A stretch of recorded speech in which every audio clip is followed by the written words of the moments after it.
तलाक याफ्ता मुस्लिम खवातीन अपने शोहर को शादी के वक्त दी गई नकद रकम, सोने के जेवरात की वापसी का मुकम्मल रखती है हक। सुप्रीम कोर्ट का फरमान। सुप्रीम कोर्ट ने वादे किया है कि मुस्लिम तलाक याफ्ता खवातीन अपने शोहर को शादी के वक्त दी गई नकद रकम, सोने के जेवरात और दीगर अशिया की वापसी का मुकम्मल हक रखती है। जस्टिस संजय करोल और जस्टिस एन कोटेश्वर सिंह की बेंच ने फैसले में कहा कि 1986 का यह कानून मुस्लिम औरत के वक़ार, मसावात और माली तहफ़्फ़ुज़ को यकीनी बनाने के लिए बनाया गया है और यह हक आइन के आर्टिकल 21 के तहत खवातीन को दिया गया है। अदालत ने निशानदही की है कि खवातीन के हुकूक का फैसला उनके हकीकी समाजी तजुर्बात को सामने रखते हुए किया जाना चाहिए, क्योंकि छोटे शहरों और देही इलाकों में रिवायती पायदाराना इम्तियाज अब भी आम है। फैसले में यह भी साफ कहा गया है कि तलाक के बाद मुस्लिम खातून अपने वालिदैन की तरफ से शादी के मौके पर शोहर को दी गई तमाम चीज़ों की कानूनी तौर पर वसूली की हकदार है।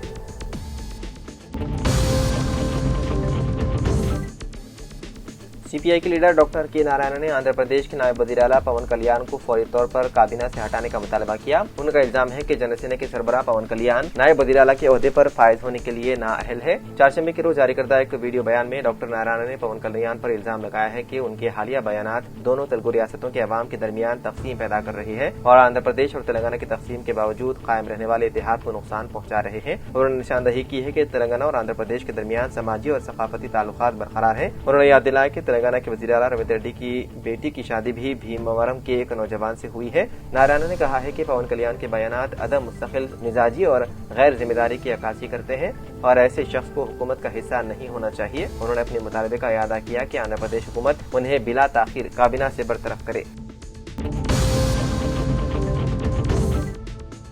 शरदाबाद की उस्मानी यूनिवर्सिटी के तलबा ने हॉस्टल में बुनियादी सहूलियात की कमी पर शदीद एहतजाज किया। तलबा ने हॉस्टल के मेस में मुबैना तौर पर नाकिस मियार और बासी खाना दिए जाने की शिकायत करते हुए हुकूमत के खिलाफ एहतजाज किया और उन्हें बुनियादी सहूलियात फराहम करने की ख्वाहिश की। एहतजाज करने वालों में कानून के तलबा भी शामिल थे, जिन्होंने यूनिवर्सिटी कॉलेज ऑफ लॉ के करीब मरकजी सड़क पर बर्तनों के साथ बैठकर मुजाहरा किया ताकि खाने के खराब मियार को उजागर किया जा सके। उन्होंने वाइस चांसलर और चीफ वार्डन के खिलाफ नारे लगाए और हॉस्टल मेस में तवील अरसे से जेर-इल्तिवा मसाइल के फौरी हल का मुतालबा किया। उन्होंने कहा कि यह मसला मुसलसल जारी है, क्योंकि गोदावरी हॉस्टल में रहने वालों ने भी सिर्फ एक माह कबल नाकिस खाने पर इसी तरह का एहतजाज किया था। तलबा अक़ल तरीन जरूरियात और यहाँ तक कि मौसम गर्मा में ताज़ा पानी की अदम दस्तियाबी पर भी एहतजाज करते रहे।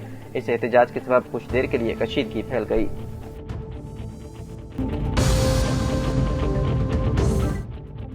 राजीव गांधी इंटरनेशनल एयरपोर्ट हैदराबाद पर तैयारों की आमदरफ्त का निज़ाम मुतासिर हुआ, जिसकी बड़ी वजह खराब मौसम और फिदाई कंपनियों के अंदरूनी मसाइल है। हैदराबाद में नामुनासिब रोशनी के बाइस 2 बैनुल-अक़वामी परवाज़ों का रुख मोड़ दिया गया। रियाद से आने वाले तैयारे को मुंबई की तरफ मोड़ दिया गया, जबकि पुणे से आने वाले तैयारे को बेंगलुरु रवाना किया गया। फिदाई कंपनियों के अंदरूनी मसाइल की वजह से आज यानी कि 3 दिसंबर हैदराबाद से रवाना होने वाली कई परवाज़ें ताख़ीर का शिकार हुई, जिनमें हैदराबाद से वाइजाग, मुंबई, कोलकाता, दिल्ली, बेंगलुरु और गोवा जाने वाली इंडिगो की परवाज़ें शामिल हैं।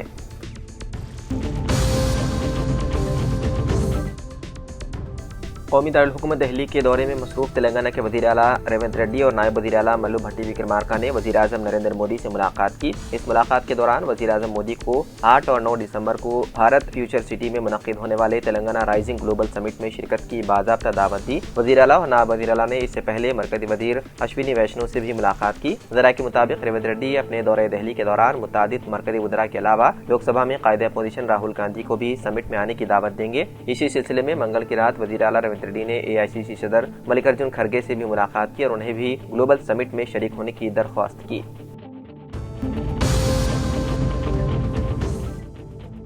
तेलंगाना के साबिक वज़ीर व BRS के कारगुजार सदर KTR ने कांग्रेस पार्टी की कारकर्दगी पर सख्त तनकीद की। उन्होंने जोर देकर कहा कि कांग्रेस पार्टी आज अपोजिशन में सबसे बड़ी जमात होने के बावजूद कौमी सतह पर कोई काबिल भरोसा मुतबादिल पेश करने में नाकाम रही है और ये नाकामी ही वो वजह है जिसके सबब BJP आगे बढ़ रही है। उन्होंने दावा किया है कि अगर मुझसे पूछा जाए तो मैं ये कहूँगा कि वज़ीर आज़म मोदी का सबसे बड़ा असासा खुद राहुल गांधी है। KTR ने चेन्नई में शिवनादार फाउंडेशन समिट से खिताब करते हुए कांग्रेस पार्टी पर जोर दिया है कि जब तक वो गहरी नींद से बेदार नहीं होती, खुद को जदीद नहीं बनाती, मुनज़्ज़म नहीं करती और एक ऐसी शक्ल में पेश नहीं करती जिसे अवाम सराह सके, तब तक हालात में कोई बड़ी तब्दीली नहीं आने वाली है।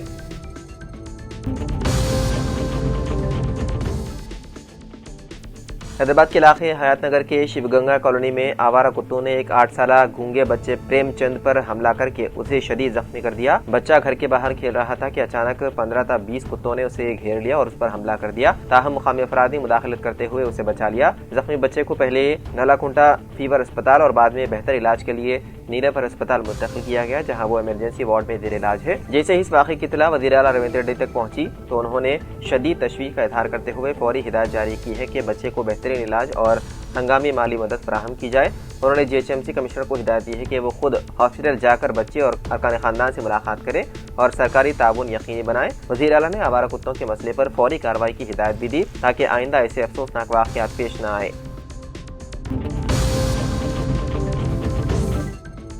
महकमा मौसमियात के मुताबिक आज यानी कि चारशंबे को तेलंगाना के 4 अजला नागर कर्नूल, नलगुंडा, वनपर्ती और गदवाल में बारिश होने का इम्कान है, जबकि रियासत के दीगर अजला समेत हैदराबाद में मौसम खुश्क रहेगा। वहीं आदिलाबाद, आसिफाबाद, निजामाबाद में शदीद सर्द लहर चलने का खदशा जाहिर किया जा रहा है। महकमा मौसमियात ने मजीद पेशकियासी की है कि जुमेरात और जुमे को जुनूबी तेलंगाना के इलाकों के साथ साथ हैदराबाद शहर में भी बारिशें हो सकती है। 6 और 7 दिसंबर को फिर खुश्क मौसम रहेगा। ताहम 9 दिसंबर से रियासत भर में सर्दी की शिद्दत में वादे इजाफा मुतवक्किल है।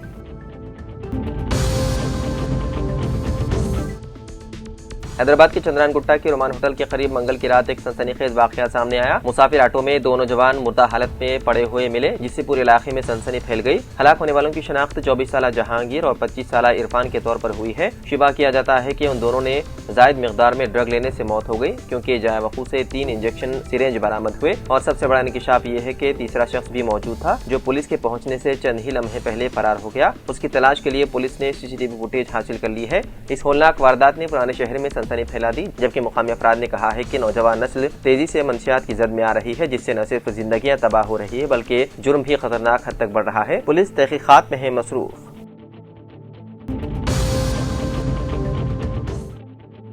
इंश्योरेंस की रकम हासिल करने के लिए अपने ही सगे भाई का कर दिया गया कत्ल। ये इंसानी असोद वाकया तेलंगाना के करीमनगर जिले के रामड़गू में पेश आया। कमिश्नर पुलिस गौस आलम ने मीडिया से बात करते हुए बताया है कि रामगुड़ू से ताल्लुक रखने वाला 30 साल नरेश मुख्तलिफ कारोबार करता हुआ 1.5 करोड़ रुपए के भारी कर्ज में फंस गया था और कर्ज चुकाने का कोई रास्ता नजर न आने पर उसने इंतहाई सिपाक मंसूबा बनाया। नरेश के जहन में ये शैतानी ख्याल आया कि अगर उसका बड़ा भाई 37 साल वेंकटेश मर जाए तो उसके नाम पर ली जाने वाली इंश्योरेंस पॉलिसियों की रकम मिल सकती है और कर्ज खत्म हो जाएगा। वेंकटेश जहनी तौर पर गैर मुस्तहकम और गैर शादीशुदा था, जिसे नरेश ने अपने मंसूबे के लिए आसान नशा न समझा।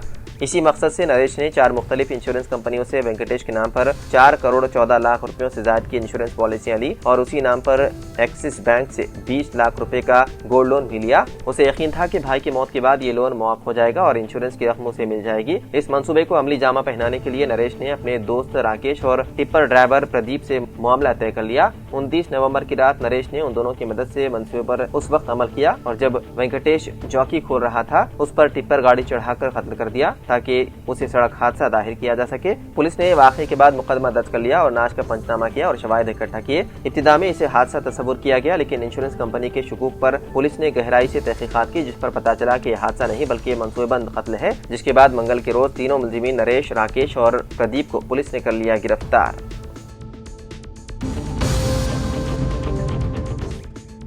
हैदराबाद में मंगल की आधी रात को खौफनाक सड़क हादसा पेश आया। तकरीबन 1 बजे के बाद एक टिप्पर लॉरी ने मसरूफ तरीन सड़क पर दहशत मचा दी। मलकपेट टीवी टावर्स के करीब आसमानगढ़ की सिंध से आने वाली टिप्पर लॉरी ने बेकाबू होकर एक बस और दूसरी लॉरी को टक्कर दे दी और फिर मेट्रो पिलर के नीचे डिवाइडर पर चढ़कर रुक गई। इस हादसे में किसी जानी नुकसान या किसी के जख्मी होने की इत्तला नहीं मिली।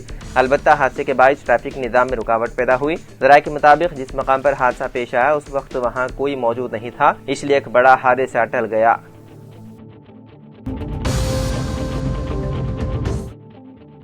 रियासत तेलंगाना के खम्मम जिले में आज सुबह पेश आए एक दिल दहलाने वाले सड़क हादसे में 3 नौजवानों की हो गई मौत। तफसीलात के मुताबिक 5 नौजवान एक कार में सफर कर रहे थे कि सत्तूपल्ली मंडल के हदूद में किश्तारम के करीब कार अचानक बेकाबू होकर डिवाइडर से टकरा गई। इस खौफनाक हादसे में 3 नौजवान मौके पर ही दम तोड़ गए, जबकि 2 दीगर शदीद जख्मी हो गए। मुकामी लोगों ने पुलिस को इत्तला दी, जिस पर पुलिस मौके हादसे पर पहुंची और जख्मियों को इलाज के लिए करीबी अस्पताल मुंतकिल कर दिया गया। यह हादसा इस कदर शदीद था कि कार के परखच्चे उड़ गए।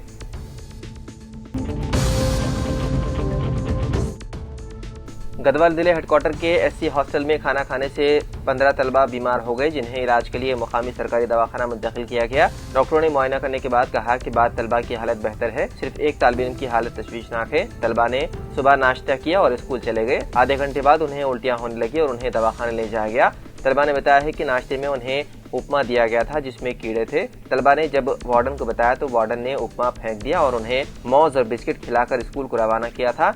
उपमा खाने के बाद उन्हें उल्टियां होने लगी और पेट दर्द होने लगा। वार्डन की लापरवाही की वजह से 15 तलबा बीमार हो गए, जिसमें एक की हालत तशवीशनाक है।